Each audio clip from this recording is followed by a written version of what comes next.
The Titans are really a behemoth in their division and in the AFC. And here to talk about the Tennessee Titans is longtime Titans fan. You've seen him here a few times before talking about the Titans, touting him. It feels like he's been on for every year that we've done it. So, I mean, which means there's consistency in Tennessee. So that's a good thing. It's Jason Bruce. A lot of you guys have seen him on here before, and he's back again here to talk about the Titans. How are you doing, Jason? Pretty good, man. How you doing? I am doing great. I always tell people every day above ground is a good one. I know that's so cliche, but it is true because that whole thing here today, gone tomorrow, because you never know. 100%, man. Yeah, I didn't want to try to make it morbid there, but that's how it is. It's just like, hey, enjoy all the good stuff. And right now you have a lot to enjoy with the Titans sitting at 8-4 in the AFC South, ahead of Indianapolis, who's sitting at 7-6, and then basically well ahead of everybody else after that. Yes, but man, I'm not gonna lie. I feel like we're hanging on by a thick thread. Can I say it that way? We're in good shape, but I don't want a whole lot else to go wrong. Let's get into, of course, the questions I normally ask everybody when it comes to their beloved team. How long have you been a fan of your team, and how did you become a Titans fan? What was the draw to them? Grew up in Tennessee, 80s, 90s, no team back home.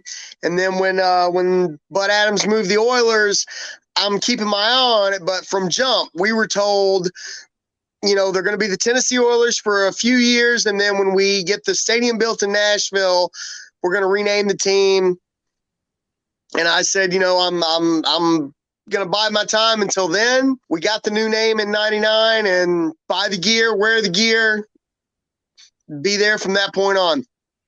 I know that they had mentioned, because I think of going back to the history of it, the reason they picked the Titans because that where they're at is basically the Athens of the South, I believe. Nashville is called the Athens of the South, yes. Yeah, and that's why it went so naturally. And going back to your history of being a Titans fan, what is the most memorable moment? Is it the Music City Miracle? Is it that first Super Bowl? Where does it rank? Those are definitely top 3 to 5. I will say in the last, literally the 19 season, the Derrick Henry jump pass to beat the Ravens is right up there with all the rest of the moments. Derrick has cemented himself in Titans lore, along with Eddie George. And I don't have an Earl Campbell jersey, but Earl Campbell as such a force and a pillar of the franchise that he's creating his own moments as we go. And I will say easily that, the Music City Miracle for what it did. And as much as I hate to say it, coming up 1 yard short, probably one of the top 3 Super Bowl finishes of all time. As much as that hurt to be on the wrong end of that was this iconic moment for the NFL that happened to be the Titans. And then since then, Derrick's been the high point. Going into the season, what were the expectations? I know after the playoff loss last year, they were thinking, what more can you need to do to advance to eventually the AFC Championship game and possibly another Super Bowl? Oh, they went out and did things toward that. As much as it's been maligned throughout the year here, I think picking up Julio Jones, it made a difference. It allows you get people off of A.J. Brown. Now you got to worry about if we'll get into this later, but if everybody's healthy, you've got Derrick Henry, A.J. Brown, Ferkser, Julio Jones. Who do you double? So to go out and get Julio was nice. We made good strides on defense, I thought. We did what we needed to do in the offseason to improve the whole squad. Morale was very, very good and very, very high at the beginning of the year. And it's stayed that way for the most part until this last month to 3 weeks of just snake bitten with injuries. Looking at how far the season has gone, was there a particular game where you thought not only are the Titans playoff bound, but these guys are going to be a force to reckon with in the AFC playoffs? Was it the win against the Bills? Was it the drubbing of the Chiefs? Was it any of those games, or was it something else? I would say that 2-week stretch, definitely that 2-week stretch, coming to drop the Bills and keep them in check for the most part, and then turn around. The question about this team is the defense. And for a defense that has question marks to hold the Chiefs to 3 points, you think you're as good as you can get at that point.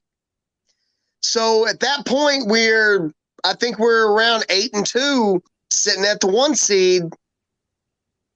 And I'm talking to buddies of mine left and right, and everybody says, it's not a 10-game regular season. So you got to go on, you got to keep playing.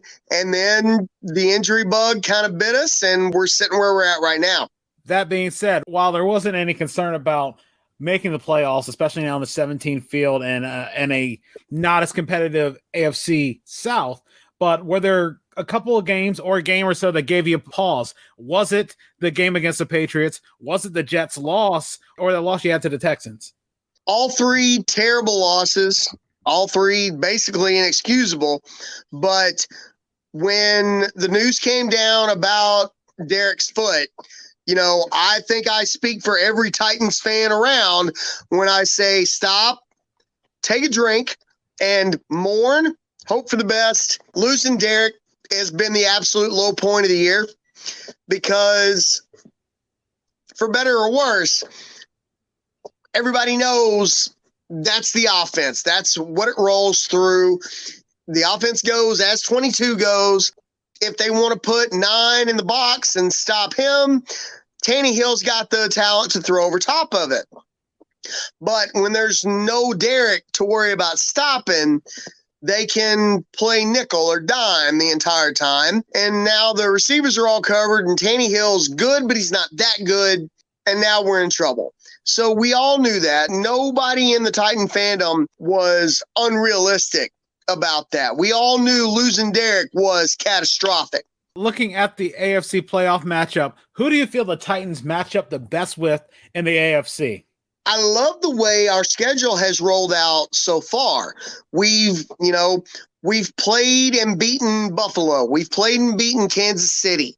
We played New England in a thunderstorm with, 17 people on IR. I feel if we can get where we need to be health-wise, and the big one is obviously to get Derrick back.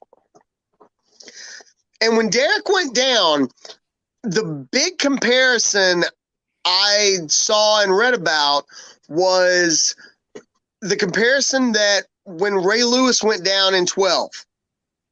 If you remember, Ray Lewis went out in like week 5 or 6 with what was thought of as a really catastrophic elbow injury. And he wound up coming back for the playoffs. They obviously went all the way. Derrick's initial was 6 to 10 weeks. And they said, 8 was optimistic. The people that said that have not seen Derrick work out. If you've seen the YouTube videos and the TikToks, Derrick is an animal. He is, if you tell him that if you work out, you will get better, he's going to do that like nobody else will. So I think we get Derrick back before the last week or so of the season, and then we have him for the playoffs. And at that point, it's a different animal. Looking on the other side, which team in the AFC as a Titans fan scares you? Right now, still probably New England. It pains me to say it, but Belichick is an absolute genius. How do you do this with a rookie quarterback, a patchwork offense, name 3 players on their offense, and, the same way on the defense? He coaches football as a team better than anybody I've ever seen. He has no stars.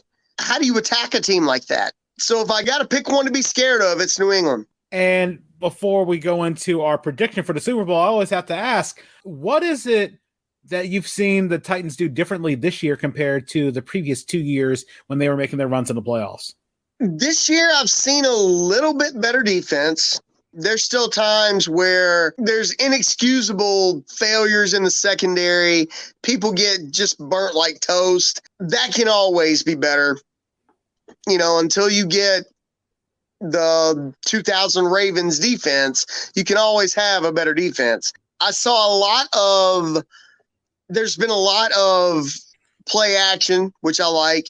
When you got somebody like Derrick, it's a no-brainer to play action to him on second and short and then look for A.J. Brown, Julio Jones, Ferkser.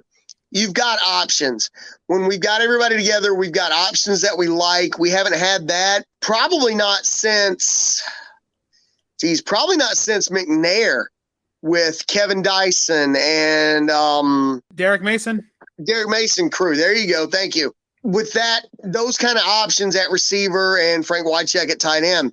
And the one thing is this, we have to ask this because we saw it with Chris Johnson. How long do you think the shelf life of Derrick Henry will be? Because, of course, the wear and tear, even though he's a big, powerful back, but you always wonder when does Father Time come calling? The human body can only take so much, no matter how big you are. I don't see him going another 5 years, honestly. I see maybe 3. Anybody that takes that kind of a punishment, be it, running backs, tight ends, professional wrestlers, you can only take so many bumps. And when you've got 300-pound guys slamming into you 3 at a time, 30 times a game, that adds up. You can only go so far. I say low end 3, high end 5. It'll be interesting to see, and hopefully he's able to reach the peak of success in that window. Oh, yeah. I mean, he still may play afterwards, but as we see, sure, you can be Adrian Peterson at 36 playing, but how effective are you at 36? Exactly. As we start to wrap this up, the first thing I want to ask you, your Super Bowl prediction, who comes out of the AFC, who comes out of the NFC, who wins the Super Bowl, and what is the final score? I haven't done it in the last 3 years I've been talking to you. I'm going to do it this year, man. I think if we get Derrick back in, week 17, week 18, if we get Derrick back for the playoffs, I worry about the Pats and the Pats alone. I think it's us coming out of the AFC. Out of the NFC, I think probably Green Bay, Tampa Bay. I'd love for it to be Brady. I'd love to knock Brady off again like we did in 19. But I think if it comes down to that, I'm going to say Titans and Green Bay in the Super Bowl. And I think we pull it out, brother. Tighten up. I'm going to say 24-21. Nice close game. Everybody has their thoughts. It's going to come down to a field goal, whoever is in the Super Bowl. Yep. This has been a super year of parity for everybody.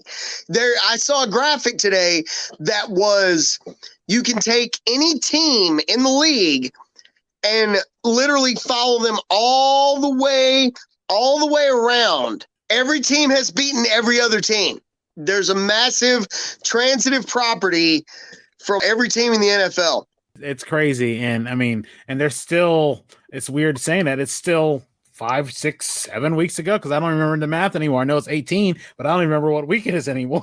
Right? I think we are in week 14 right now. I have to ask you one more question before we go to the shout outs and wrapping things up. Your thoughts on the 7th playoff spot in each conference and the extra week. Do you feel like it makes things a little more competitive? Do you think it may lead to more injuries? What are your thoughts? It is what it is. I think they're only doing this 17th week for 2 or 3 years. You watch, we're going to 18. The owners want the extra game for the money, for the revenue. I would be okay with it. You've got such a paradox in it. You need to cut the preseason if you're going to extend the regular season. And if you do that, you wind up, remember how many injuries we had in the first 5, 6 weeks with people not being ready, having not played any kind of a preseason. I'm okay with the 7th playoff spot. I'm okay with only the 1 seed getting the bye. it, does what it does. You've still got to win the games. I come from a wrestling background, and it doesn't matter what you're seeded. If you want to win the entire thing, you're going to have to beat the best teams in the bracket. Like right now with college football, I got a buddy that's a Michigan booster. He's going to Miami to see the game against Georgia. And they're talking, you guys going to win it? Well, you're going to have to beat the top 2 teams in the SEC. And he goes, yeah, I know. That's the way it's going to break down. Sorry. But as far as trying to win a championship, you're always going to have to beat the best teams available. That's just the way it is. Like Ric Flair said, to be the man, finish it, Earl. You got to beat the man. Attaboy. Well, Jason, as we wrap this up, what are ways people can reach out to you on social media? Do you have any shout outs you want to give to anybody as well? And anything else that you want to promote? I was hanging out at Gateway Brewing Company in Salisbury, good friends of mine, and they were prepared to let me do this there. I was able to push it back. Good people there. Good people. Go check them out. Shout out to my wife for putting up with this. She's hanging out in the other room right now. And nothing else to say but, go Preds and tighten up.